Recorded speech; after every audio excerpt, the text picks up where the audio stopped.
नमस्कार दोस्तों, हिंदवॉइस में आपका स्वागत है। मैं हूं इकराम। तीस्ता सीतलवाड़ को गिरफ्तार किया गया है। तीस्ता सीतलवाड़ एक सामाजिक कार्यकर्ता के रूप में जानी जाती हैं। तो ऐसा क्या हुआ कि एटीएस को उनकी गिरफ्तारी करनी पड़ी?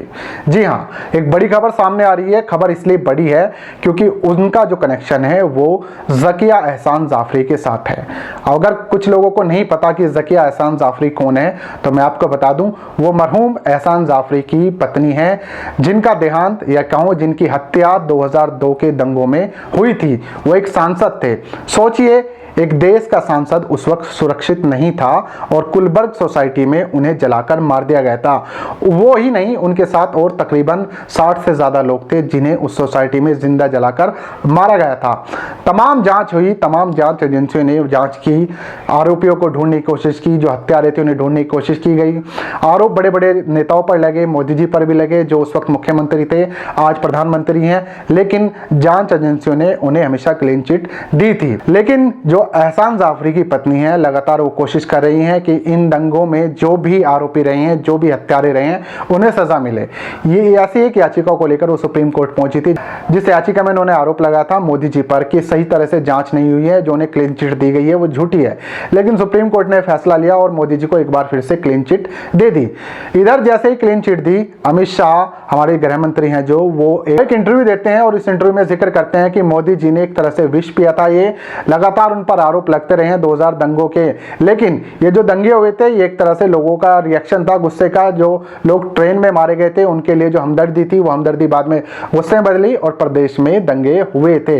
लेकिन बार बार मोदी जी पर कुछ लोग आरोप लगाते हैं, उसमें बड़े बड़े पार्टी के नेता हैं और साथ ही उन्होंने कुछ एनजीओ का जिक्र भी किया। जिस एनजीओ का जिक्र किया उसमें कहीं ना कहीं तीस्ता सीतलवाड़ का नाम निकलकर सामने आ रहा था। तीस्ता सीतलवाड़ हमेशा से ज़किया एहसान जाफरी के साथ खड़ी हुई दिखाई देती हैं और कहा जाता है कि वो एक तरह से याचिकाकर्ता भी थी इनके साथ में, जो सुप्रीम कोर्ट तक ये गई थी। अब भैया, जब सीधे सीधे आप लोग लड़ाई मोल लोगे, जो सत्ता के शीर्ष पर बैठे हों, तो कहीं ना कहीं इसका एक्शन का रिएक्शन भी हो सकता है। अब जैसे ही उनका इंटरव्यू सामने आता है उसके कुछ घंटे के बाद एटीएस एक रिपोर्ट, एक शिकायत दर्ज करती है तीस्ता सीतलवाड़ के खिलाफ सांताक्रूज थाने में, जो कि मुंबई में है। उन पर आरोप लगाया कि इन्होंने धारा 468 और 471 के तहत कुछ जालसाजी की है और इन पर यह आरोप लगा है।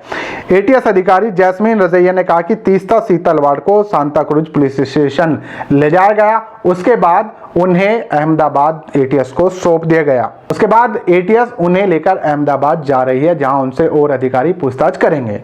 तीस्ता सीतलवाड़ के जो वकील हैं उनका आरोप है कि तीस्ता सीतलवाड़ के साथ मारपीट भी की गई है, लेकिन अभी फिलहाल इसको नकारा जा रहा है। लेकिन जैसे ही इंटरव्यू आया था गृह मंत्री साहब का, उसके बाद इनकी गिरफ्तारी हुई। हालांकि प्रशासन कह रहा है कि गिरफ्तारी नहीं हुई है, सिर्फ हिरासत में लिया गया है, पूछताछ चल रही है। तो देखा आपने, एक तरफ ज़किया एहसान जाफरी हैं जो लगातार 20 साल से लड़ाई लड़ रही हैं कि कब उन्हें और उनके पति को इंसाफ मिलेगा। दूसरी तरफ उनके साथ जो लोग खड़े हुए दिखाई देते हैं, तो उनके साथ क्या कुछ हो सकता है।